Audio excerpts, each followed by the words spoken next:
My husband told me our end-of-the-year family vacation was canceled, so I ended up taking the New Year's Eve on-call shift at the hospital. During my break, I saw his younger sister's post on social media a photo of a massive holiday dinner. Everyone was there except me. Alex was smiling, his arm wrapped tightly around the waist of a woman I had never seen in my life. The caption read, "Family reunited at our lake house." That lake house was mine. 5 minutes later, the photo was deleted. I started to plot my revenge. The following week, right on New Year's Eve, the police called me and all of their lives fell apart. We had been married for 7 years together for 15 since we were high school sweethearts. Alex was my first and only love, and I always believed he felt the same way. As a trauma surgeon at Massachusetts General Hospital, MGH, my hours were grueling, but Alex always said he was proud of my dedication. I used to believe him. December arrived with the promise of a quiet holiday vacation.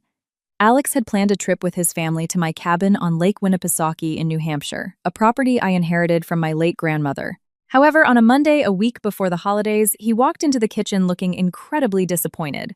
"Bella, honey, I have bad news," he said while pouring himself a cup of coffee. "Our family vacation is canceled."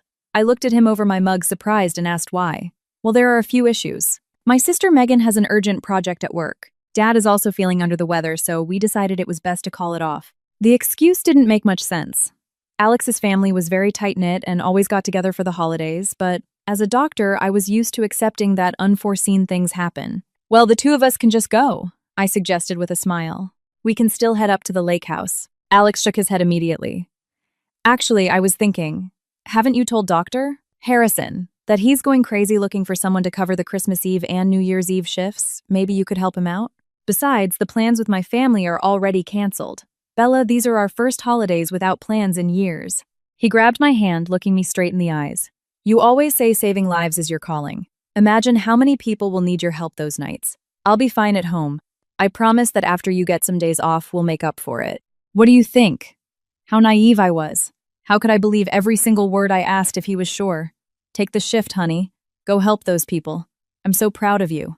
The next day, I confirmed with Dr. Harrison that I would take the night shifts for both Christmas Eve and New Year's Eve.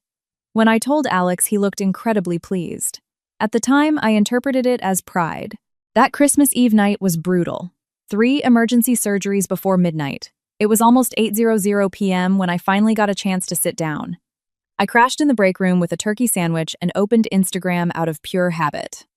The first post that popped up on my feed made my heart stop. It was from Megan, Alex's sister. The photo showed a dining table loaded with a massive holiday feast, prime rib, honey-glazed ham, and all the sides surrounded by smiling faces. Alex's parents, Megan, her husband, 2 cousins with their wives, and Alex. My Alex was holding a glass of wine, grinning from ear to ear. And right next to him was a brunette woman in a tight red dress I had never seen before. Alex's arm was wrapped firmly around her waist. The caption read, "Perfect holidays at our lake house family, reunited, great food, and thankful for this year's blessings." Our lake house. My lake house. My property. The vacation that had supposedly been canceled. My fingers acted on instinct. I took a screenshot immediately. Thank God I acted fast because 5 minutes later when I refreshed her profile to see if there were more pictures, the post was gone. Alex had lied. He had lied deliberately and shamelessly. Who was that woman? Right then my pager went off. Emergency. I took a deep breath. 1, 2, 3 times. I swallowed the pain and the rage. I put on my professional mask. Lives depended on me. The next 6 hours were a whirlwind of blood and sutures. We saved 3 out of 4 victims. When I finally left the hospital, the sun was coming up. Alex was fast asleep when I got home. I stood in the doorway of our bedroom, staring at him. How many times had I looked at that face and seen my future there? Alex woke up around 1:00 a.m. "Hey, babe. When did you get in? How was the shift?" "Rough," I said. "We lost a patient." "Oh, that's a shame. But you did your best. I bet you want a good breakfast. Now we can celebrate our holiday." Our holiday. While last night he was celebrating with his entire family and that woman on my property. "Sure, that sounds great." I forced a smile. I watched him get out of bed and head to the bathroom, whistling casually as if he hadn't just betrayed me in the cruelest way possible. But I didn't say anything because one thing was clear. I needed to know the whole truth before acting, and I needed a plan. The lake house was a premarital asset, an inheritance from my grandmother long before we tied the knot. How long had this been going on? Who was she? I wiped away my tears and started thinking strategically. Alex wanted to play the perfect crime, but he was messing with the wrong woman. I am a trauma surgeon. I am trained to work under high pressure, to keep a steady hand when everything is falling apart. The following days were a masterpiece of acting. I smiled, chatted, and faked normalcy while executing my plan. I met my best friend Chloe at a quiet coffee shop in Cambridge. I showed her the photo without saying a word. Damn it, I knew it was the first thing Chloe said. My heart skipped a beat. I asked her what she meant. Chloe sighed. About 2 months ago, I saw Alex at an upscale restaurant in Back Bay with a woman in a red dress. They looked very intimate. I wanted to tell you, but then I thought maybe it was just a coworker. I need to know who she is, I said, my voice deadpan. And I need to know everything. You have a buddy who's a private investigator, right? Someone discreet and efficient. 2 hours later, I was sitting with Ian, the PI. I showed him the photo and gave him all the details. I told him I needed the information ASAP. I can have a preliminary report for you in 48 hours, Dr. Bella. That night, Alex came home with takeout pizza and wings from a local spot. Hey, honey. About New Year's Eve. Dad is still not 100%, so I think I'll just spend New Year's Eve at home taking it easy. No parties, no family gatherings. Just watching TV, maybe watching the ball drop from the couch. He shrugged, looking resigned. But thinking about it, you're covering the NYE shift anyway, right? So I'd be alone regardless. He grabbed a wing and took a bite. You know what would be awesome? If you took some time off after New Year's. With the extra holiday pay from those double shifts, we could take a trip just the two of us. Maybe to that resort in Maui you've always dreamed of. What do you think? I stared at him. I looked at his charming smile, his eyes that looked so sincere, and then the memories hit me like an avalanche. I was the one who always paid for our vacations. The trip to Paris last year, my credit card, the weekend in Rome 2 years ago, my bank account. I paid for most of our groceries. Alex had an incredible habit of forgetting his wallet at the Whole Foods checkout. I paid the mortgage on our beautiful suburban house in Newton. I paid the down payment and covered 70% of the monthly installments because his salary as a department store manager wasn't that great. I paid the utility bills, the Wi-Fi, the streaming subscriptions, everything came out of my account. Meanwhile, he claimed he used his money to help out his parents. I even helped him pay the loan for his car, an Audi A4. He loved showing off to his buddies. I co-signed the loan and eventually took over most of the payments because he said he was going through a temporary financial rough patch. And now he wanted me to use the money earned from the sweat of my emergency room shifts, money earned from my sacrifice, to fund a vacation that I would pay for again while he spent his money on another woman. While he used my lake house to take a stranger, and worst of all, with the unconditional support of his entire family, they knew what they were doing. They posed for that picture as if it were the most normal thing in the world. For a moment, the rage was so intense it almost choked me, but I took a deep breath, forcing the sweetest smile I could muster. You know what? That's a fantastic idea. With the double pay, we'll have a good amount saved up. I paused, reaching out to hold his hand across the table. You always have the best ideas, babe. A vacation after all this will be perfect. The relief on his face was obvious. Really? Oh, honey, you're amazing. I don't know what I did to deserve a wife like you. I don't know either. I muttered under my breath, too low for him to hear. By chance, at that exact moment, Alex's phone vibrated on the table between us. The screen lit up with an iMessage notification from Megan, his sister. The preview was clear on the lock screen. Same plan as the other day, right? Alex snatched his phone so fast he almost knocked over his water glass. His eyes widened for a fraction of a second as he realized I was looking directly at the screen. He quickly locked it, forcing a nervous laugh. It's Megan. Just asking if I'm going to be alone again on NYE, he said, shoving the phone into his pocket. I nodded slowly, keeping my expression neutral, but my heart was pounding. Same plan as the other day. Those words echoed in my head. The vacation he lied about being canceled. The vacation where he took that woman and his whole family to my house while I worked. They were going to do it again on New Year's Eve. Alex was planning to cheat on me in my own house a second time. On December 28th, Ian called me. Dr. Bella, I have the intel. My heart raced. I told him to go on. Her name is Lauren Navarro. She's 29 and works as a retail associate at the same department store where your husband is the manager. They've been having an affair for about 15 months. I told him to keep going. There are records of them visiting the Lake Winnipesaukee cabin at least 8 times in the last 8 months, always coinciding with your night shifts. Ian paused. I have contacts in the banking sector, and I managed to look into your husband's personal credit card spending. Hotels, expensive restaurants, jewelry, designer brands. In the last 15 months, he has spent over $30, 000 on this woman. $30,000 of his salary while I paid 90% of our household expenses because he barely had enough to help his parents. I would have thrown up if I wasn't so furious. The next day, I went to see Robert Vance, the best divorce attorney in Boston. I explained everything. Robert smiled, and it wasn't a friendly smile. "That lake house is a premarital asset," he said. "Exactly. Inherited before we married." "Correct. Left to you by your grandmother 2 years before you married Alex. Legally, that property is 100% yours. Your husband has absolutely no right to it. Technically, if he enters without your explicit permission, it could be classified as trespassing and breaking and entering if he forces his way in." I told him how I covered 90% of the living expenses while Alex claimed financial hardship and that my PI found out he spent $30,000 on his mistress. Robert shook his head. "So he has money but chooses to squander it on his mistress while you maintain the household. This shows a clear pattern of dissipation of marital assets. It will be very useful when dividing the estate. The lake house is purely yours. The house in Newton, you paid the down payment and 100% of the mortgage from your personal account. We can fight for a disproportionate share in your favor. I'll start drafting the divorce petition. When do you want him served?" "Not yet. I have a plan for New Year's Eve first." When I finished explaining my plan, Robert grinned from ear to ear. "Dr. Bella, you chose the wrong profession. You should have been a lawyer." My next stop was ADT Security Systems. The representative Chris listened carefully. "Let me get this straight. You want us to install hidden CCTV cameras throughout the entire cabin, a smart alarm system that detects unauthorized entry, and you want this system to immediately notify both you and the local sheriff's department." "Exactly. And I need it installed tomorrow, December 30th. Tomorrow is New Year's Eve, ma'am. There will be a very steep emergency rush fee. I don't care about the cost. It has to be tomorrow." "We can do it. The intruders won't know what hit them." I signed a contract for $2,000. One more thing. I want the system armed as soon as it's installed. If anyone enters that house without disarming it with the pin, the alarm must trigger instantly. Following our standard protocol, we will call the homeowner first to confirm if it's a real intrusion, and then we will dispatch the police ourselves. On December 30th, I drove up to New Hampshire while Alex was still sleeping. The security team was already at the house. I spent 3 hours supervising them. The cameras were tiny, almost invisible. The alarm system was perfectly integrated. All the locks and deadbolts on the doors were changed.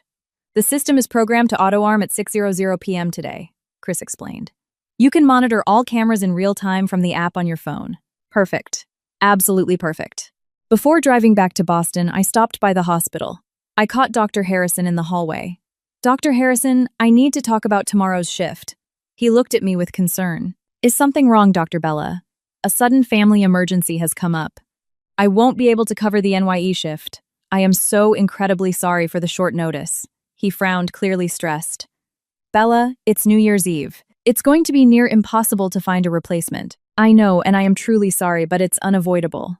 I kept my tone firm and professional. He sighed. "All right. I'll have to shuffle the schedule, but you owe me one, doctor." "Thank you so much, doctor. I'll make it up to you, I promise." I felt a pang of guilt for lying, but this was a matter of life and death for my sanity. That night, lying in bed next to Alex, I went over every part of my plan in my head. Cameras installed, alarm, active locks changed, lawyer ready. The only thing left was to wait for Alex to walk into the trap. "Happy New Year, Alex," I whispered in my mind. "You'll remember this day for the rest of your life." The morning of December 31st dawned clear. Alex seemed to be in a great mood, checking his phone constantly.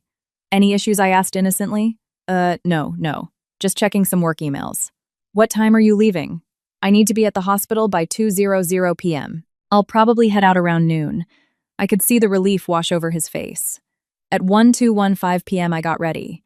I stuffed my scrubs into my duffel bag. Alex watched me with fake concern. "Are you sure you'll be okay by yourself on shift?" "Yeah, don't worry. Besides, maybe you can go out later, grab some snacks, and watch a movie this afternoon." I gave him a kiss on the cheek. He wished me luck saving lives. Yeah, I'm going to save my own life, I thought. I got into my car and started the engine, but I didn't go to the hospital. I drove straight to Chloe's apartment where she was already waiting with coffee and her laptop hooked up to the cabin's security feed. "Ready for the show?" Chloe asked. "More than ready." At 1:05 p.m., I got a text from Alex, just headed to the grocery store. "Have a great shift, babe." Chloe rolled her eyes. Liar. At 1:47 p.m., the security alert blared loudly from my phone. On the laptop screen, I saw Alex's car park in front of my lake house. 2 other cars pulled in behind him. The doors opened. Alex and Lauren stepped out of the first car along with his cousin Paul and his wife. From the second car emerged Alex's parents, his Aunt Teresa, and Uncle Frank. Megan and her husband got out of the third car. The cameras had exceptional audio quality. I could hear every word perfectly as if I were standing right next to them. Alex walked up to the front door, fumbling with his keychain. I heard the jingle of keys, then the sound of metal trying to force its way into the lock. Damn it. I think I brought the wrong keychain. Alex's voice came through the laptop speakers loud and clear. He tried several times, the metal scraping against the new deadbolt that no longer recognized his key. Alex, what's wrong? Lauren's high-pitched voice chimed in. How do you bring the wrong keys? I don't understand why it won't turn. Maybe it's jammed. He finally picked up a large rock from the landscaping. What are you doing? Lauren shrieked. I have to break the glass on the back door to get in. There's no other way. I'll fix it later. I'm not driving all the way back to Boston just for the keys. Alex, I don't think this is a good idea, his mother intervened. Mom, it's fine. Trust me. He smashed the glass of the back door and reached in to unlock it from the inside. The instant his foot hit the floorboards inside the system detected the intrusion. 15 seconds later, my phone rang. Doctor. Bella Ortiz, we have detected a perimeter breach. Are you currently at the property? I am not there, and I have not given anyone permission to enter. This is a real intrusion. Understood. We are dispatching the local sheriff's department. They will arrive in less than 10 minutes. On the camera, Alex was helping everyone inside. Once in the house, Lauren started excitedly taking selfies in every room. It was obvious she already felt like the lady of the manor. Alex, this house is gorgeous. So rustic but elegant. I bet it cost a fortune. It must be worth a ton now. It was a steal, Alex lied. I bought it a few years ago as an investment property. Chloe snorted beside me. Investment my ass. He can't even afford his own car. 5 minutes later, I saw the flash of blue lights. 2 sheriff's cruisers pulled up the driveway. Inside the house, someone yelled. The cops are outside. Panic erupted immediately. Why? Alex ran to the window. He let out a curse. Loud banging echoed from the front door. Sheriff's department. Open the door. Alex opened it, his hands shaking. 3 deputies were standing on the porch. Good afternoon. We received a break-in alert for this property. Please show me your ID. My name is Alex, but officer, this has to be a misunderstanding. Mr. Alex, is this your property? Yes, it's my wife's family's. Your wife. This property is registered to a Dr. Bella Ortiz. Is she your wife, Lauren, who was standing right next to Alex, froze? Wife. Her voice jumped an octave. Alex, you said this house was yours? You said you were getting divorced. Shut up! Lauren Alex hissed through gritted teeth, his eyes wide with panic. Don't tell me to shut up, you liar! Lauren yelled back. Sir, the deputy interrupted, his voice hardening. I'll ask you one more time. Is Dr. Ortiz your wife? Yes, exactly. But look, officer, this is a huge misunderstanding. Let me call her. She'll clear this all up. Alex pulled out his phone with trembling hands and dialed my number. My phone started vibrating and lighting up right next to me. I stared at it. I let it ring until it went to voicemail. She's not picking up, Alex, said his voice growing increasingly desperate. But that's because she's a doctor, officer. She's a surgeon, and she's on shift at the hospital right now.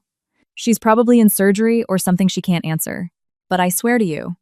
The deputy looked at Alex, and then at Lauren, who was still standing next to him, though now with her arms crossed and a furious glare. The officer's expression turned ice cold.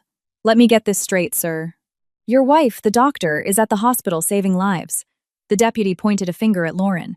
While you are here with another woman breaking into a property that belongs solely to your wife, Alex went pale. Lauren took a step back, her eyes wide, with a mix of horror and rage. That's not, you don't understand. I understand perfectly, sir. The senior deputy walked toward the back door, looking at the shattered glass scattered across the floor and the damaged frame. He crouched down, inspecting the fragments. Then he looked at Alex with pure disdain. Can you explain how this window got smashed? Alex swallowed hard. My keys weren't working, officer. I tried all the doors. None of them would open. The lock must have frozen from the weather or something, I don't know. So I had no other choice. I had to break the glass so we could get inside. But I'm going to fix it tomorrow. First thing in the morning, I'll call a glazier. You had to break the glass door, the deputy repeated in a monotone voice of a property that belongs to your wife. The same wife who just confirmed to dispatch that she did not authorize anyone to be here. But it's a misunderstanding. Bella knows I like to use this house. I always use the keys. It's just this time they didn't work. Enough. The deputy cut him off, clearly losing his patience. This is not a misunderstanding. This is breaking and entering and destruction of private property. Alex opened his mouth, then closed it. No sound came out. The deputy turned to the group of family members who were watching the scene unfold in absolute terror. All right. I need everyone to step outside the house right now and have your IDs ready. We're going to do this in an orderly fashion. Step outside, one by one. They filed out of the house. The camera captured expressions of pure panic. A younger deputy checked something on his tablet. Sergeant, we have a problem. This woman, Lauren Navarro, has an active warrant. Lauren's face turned white as a sheet. No. There has to be a mistake, Lauren Navarro. Dob April 3rd 1996.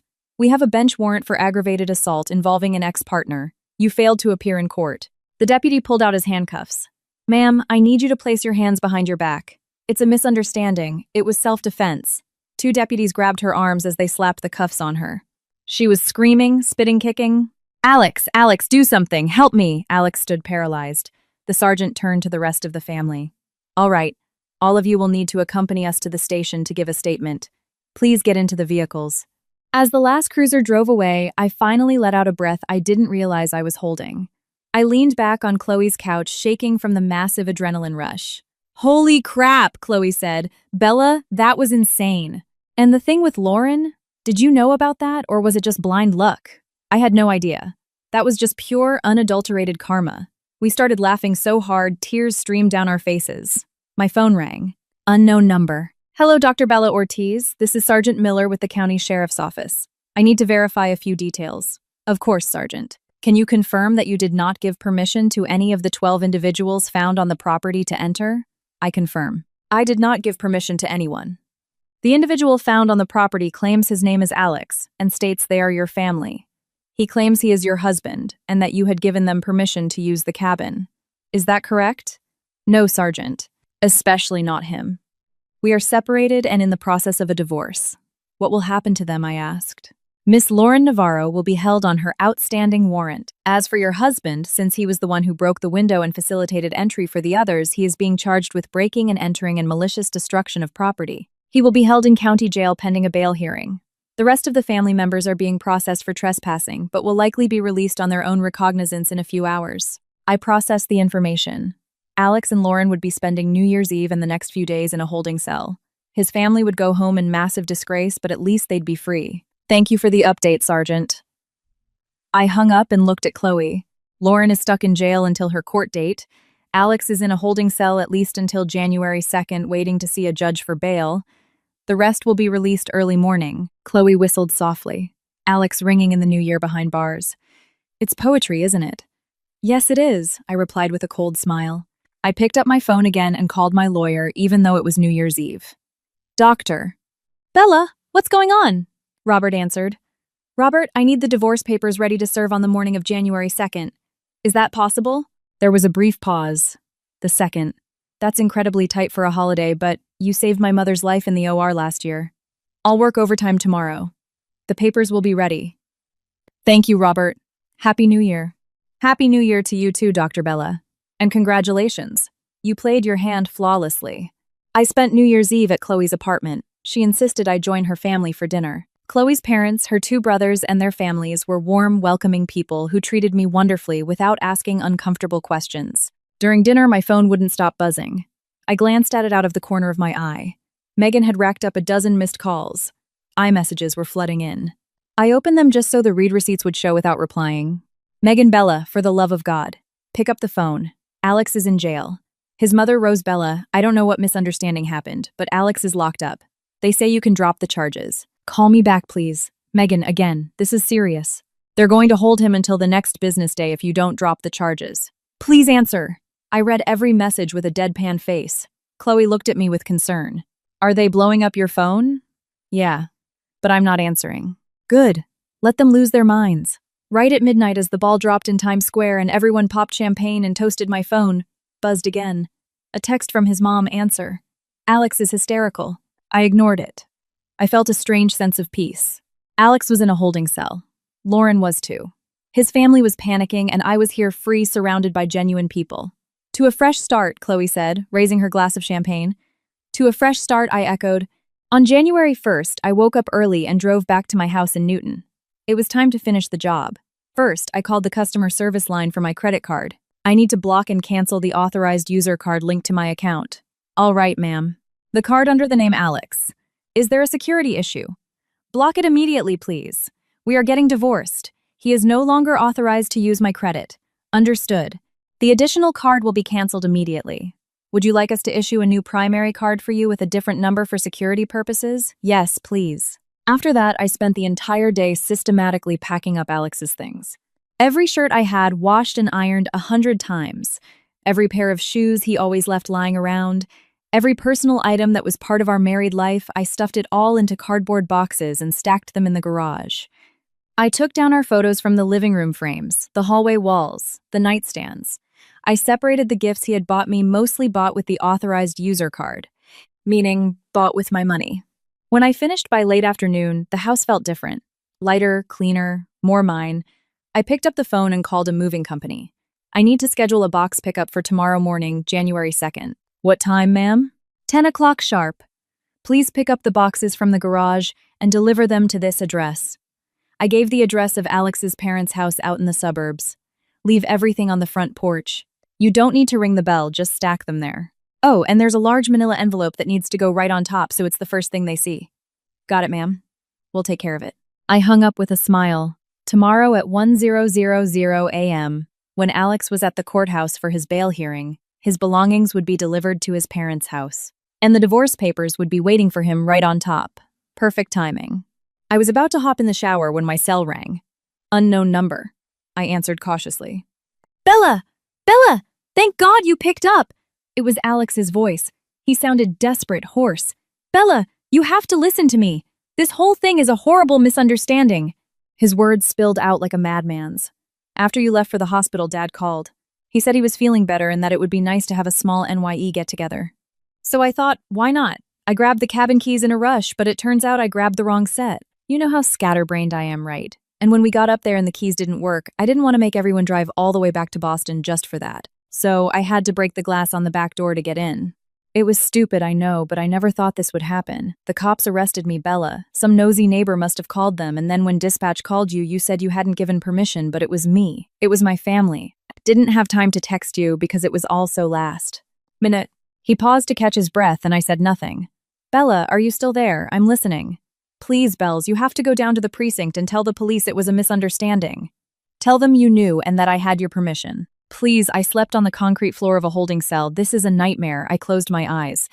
His lies were so detailed, so convincing. If I didn't know the truth, I might have actually believed him. Alex, calm down. Breathe. You believe me, right, Bells? Please tell me you believe me. I believe you, I lied in a soft voice. I'm sure it's just an awful misunderstanding. I'll take care of it right now. I'll go to the station to drop the charges and explain you had my permission. You'll be out today. Okay. Really? Seriously? Alex gasped. Oh my God, I know. I knew you'd understand. You're the best. I love you so much. Don't worry. I'll fix it. I hung up and sat on the living room sofa. I looked around the house that would soon cease to be marital property.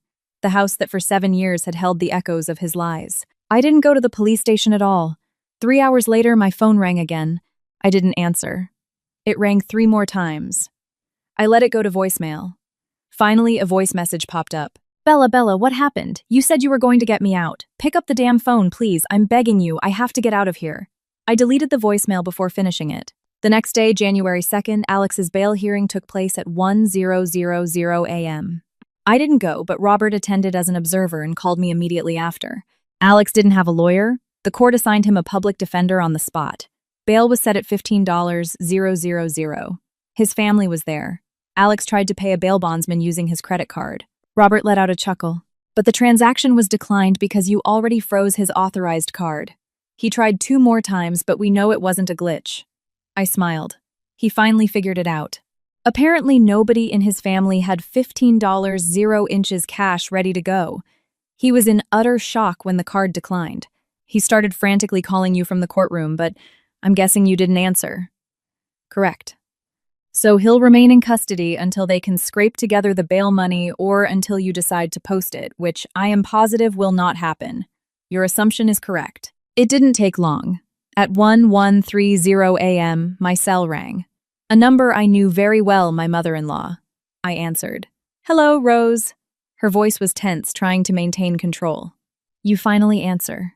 Alex has been locked up since the 31st. Where are you? I'm at home having some tea. He's in jail, Bella, in jail over a misunderstanding. You need to go to the courthouse and post his bail. You have the money, right? I have it, but I'm not paying it. What do you mean you're not paying it? He is your husband. What is your problem? My problem? I asked, completely relaxed. Do you want to know what my problem is? Rose, fine, I'll tell you. My problem is your entire family. And one more thing, Alex was my husband. The divorce papers are already delivered. Alex is no longer my problem. Bella, you can't be serious. What kind of nonsense is this? He's in jail. You have to get him out. You get him out. He's your son. You pay the bail. I replied calmly. Or better yet, tell Lauren to pay it. I'm sure she can pawn some of the expensive jewelry Alex bought her with my money. Silence. Then Lauren what? Lauren? I almost burst out laughing. Seriously, Rose, we're going to play soap opera now. Lauren Navarro. The blonde woman in the red dress who was with Alex on Christmas Eve and New Year's Eve. The woman who has been his mistress for over 15 months. The woman you all know very well, considering you were all there at both holiday parties celebrating his infidelity. A longer silence. Listen, Bella. His mother's tone turned defensive. The Lauren thing was just a temporary slip-up. He's always loved you. You know it was always you. A slip-up. My voice turned cold as ice. A slip-up that lasted over a year. A slip-up that cost $30,000. A slip-up known and covered up by your entire family. I guess the apple doesn't fall far from the tree. Yes, you've always been like this, Rose exploded. Always acting superior to everyone else. You arrogant bitch. You think you're elite just because you're a doctor? You were never good enough for my son. That's funny, I replied calmly. You all really enjoyed what I could give you all this time, didn't you? The vacations I paid for, the dinners at expensive restaurants, the luxury gift baskets I bought you, the lake house you loved to use. All of that was paid for with this arrogant bitch's money. She was speechless. By the way, I continued, I left a surprise waiting for you on your front porch. Enjoy. I hung up before she could respond. 4 hours later, my phone rang again. It was Alex. Apparently, they had managed to scrape together the money to bond him out. Bella, what have you done? He screamed. My mom is hysterical. You sent all my stuff to my parents' house with divorce papers. You can't kick me out of our house. We bought this house together. No, Alex. I bought that house. I paid the down payment. I've paid 90% of the mortgage for years. My lawyer has already compiled all the bank statements. It's all documented. That doesn't matter. We're married. I'm entitled to my half. You are entitled to accept my offer or go to trial and lose a lot more. My lawyer has documentation of every cent I've spent on the house, on bills, on groceries, and on trips. Every cent I spent supporting you while you hoarded your paycheck to blow it on Lauren. I can explain the Lauren thing. Don't bother. I don't care. Accept the settlement I'm offering. I will buy out your share of the house for 5% of its current equity. That is way more than you deserve considering you barely contributed anything. 5% is a joke. And the lake house, I want the right to use it, and I want spousal support. Your salary is way higher than mine. I laughed. I actually laughed out loud. The lake house is a premarital asset, Alex. You have no right to a single dime of it. Besides, you've already enjoyed enough of something that doesn't belong to you. As for alimony, I laughed again. You're a grown, healthy man with a job. Use the money you make to survive. Stop being a parasite. You can't do this to me. I already did. You have two options. You accept this 5% buyout or I see you in court. And if we go to trial, Alex, I will sue for the reimbursement of every dissipated marital asset during our marriage. Every trip, every bill, every car payment. I will ask the judge to return every cent I spent keeping a roof over your head while you played sugar daddy to another woman. Are you sure you want to take that risk? Silence on the other end. Think about it, I continued. 5% of the equity on a house in Newton is decent seed money to start over. If we end up fighting in court, you'll walk out of there owing me tens of thousands of dollars. This isn't over, he said, his voice trembling with rage. I'll demand what's legally mine. Be my guest. My lawyer is waiting for your call. Click. I hung up. A few days later, Lauren was released on bail posted by her family. The first thing she did was march straight into the department store where she and Alex worked. I found out about this because the story spread like wildfire on social media. Lauren threw a massive fit in the middle of the sales floor, screaming that Alex had lied to her, that he was a married man, that she had been played. She slapped Alex repeatedly in front of everyone. Customers and store employees recorded it. The video went viral on TikTok and Instagram within hours. Corporate management intervened, and the company's internal investigation revealed that Alex, as a store manager, was having an inappropriate relationship with a subordinate. Both were fired on the spot that very same day. Chloe sent me the link to the video. I watched it once, watching Alex try to calm Lauren down while she slapped him across the face in the middle of Macy's. I laughed, of course. A week later, I got a call from Robert. Dr. Bella, Alex signed the papers. My heart skipped a beat. All of them. Every single one. He accepted your terms without a fight. The judge will finalize the divorce in 10 days. I closed my eyes, feeling a massive weight lift off my shoulders. He didn't even try to negotiate a single word. I think he realized he doesn't have the money to hire a decent lawyer, and dragging out the legal process would only make his situation worse. He's living in his childhood bedroom, unemployed, and facing a criminal record. You won, Bella. It's not about winning, Robert. It's about getting my life back. And you did just that. Congratulations. 60 days later, the divorce became official with the judge's signature. The first thing I did was remove his name from all my accounts and reclaim my maiden name. I was no longer Alex's wife. I was fully and legally Dr. Bella Ortiz, once again the name that carried the strength of my grandparents, the dignity of my family, and my true identity. The following months were a period of rebuilding. I sold the house in Newton for a great price. I wired the agreed-upon 5% to Alex and never spoke to him again. I heard through mutual friends that Alex was still living with his parents, working part-time in an Amazon warehouse, and that the bank repossessed his Audi because he couldn't make the payments. Rumor had it Lauren moved out of state, trying to start fresh away from the scandal. Alex's family blocked me on all social media, which I was incredibly grateful for. I moved into a modern high-rise in Boston's Seaport District on the 15th floor with breathtaking views of the harbor. I decorated every room to my taste, with my favorite colors and my own furniture. For the first time in years, I lived in a place that was totally and completely mine. The hospital work was still intense but deeply rewarding. I was saving lives, making a difference, and coming home to a quiet, peaceful apartment. No lies, no tension, no having to pretend to be blind to the red flags. The cabin at Lake Winnipesaukee was still mine, waiting quietly. Sometimes I went up there on weekends, sitting on the wooden porch, looking out at the water silently, thanking my grandmother for leaving me that sanctuary. 6 months after my divorce was finalized, I was at a coffee shop near MGH when my phone rang. Unknown number. I answered, "Hello, Dr. Bella. It's Lauren Navarro." I froze. "Lauren. I know you probably never want to speak to me again, but I had to call. I needed to apologize. I stayed silent. I really didn't know he was married. I swear to you, I didn't know. He told me you two were separated and that the divorce was just a formality. I believed him. I was stupid, but I really believed him. Why are you calling me Lauren?" "Because my therapist told me I'd feel better if I did, and because I realized that you and I were both victims. He lied to you, and he lied to me. He used both of us. And I want you to know that I'm sorry. I am so, so sorry. I never would have looked twice at him if I knew the truth." I took a deep breath. "Lauren, I accept your apology and I understand. I know how charming Alex can be when he wants to. He knows exactly what to say to make you feel special and unique. He's a master manipulator." "Yeah," she replied, her voice thick with unshed tears. "He made me feel important, like I was the most valuable thing in the world. I know. He did the exact same thing to me at the beginning of our relationship." There was a brief pause. Then Lauren said, almost in a whisper, "He seemed so successful. The big house in the suburbs, the lake house, the fancy car, the expensive dinners. I thought he built all of that himself. I thought he was a man who had his life completely figured out. He didn't build anything, Lauren. All of that was mine. The lake house was my grandmother's inheritance. I paid for the house. I paid for his car. He used my hard work, my money, and my properties to create an illusion of success. And you fell in love with that illusion, not the real man." "Oh my God," she whispered. "I really didn't know. He told me everything was his. He said that even though he was just a store manager, he had a lot of investments in real estate. He only had his paycheck. And he blew his entire paycheck on you while I funded his basic needs to survive. So yes, Lauren, we are both victims. He tricked you about who he really was and he betrayed me while I supported him. I'm sorry, Dr. Bella.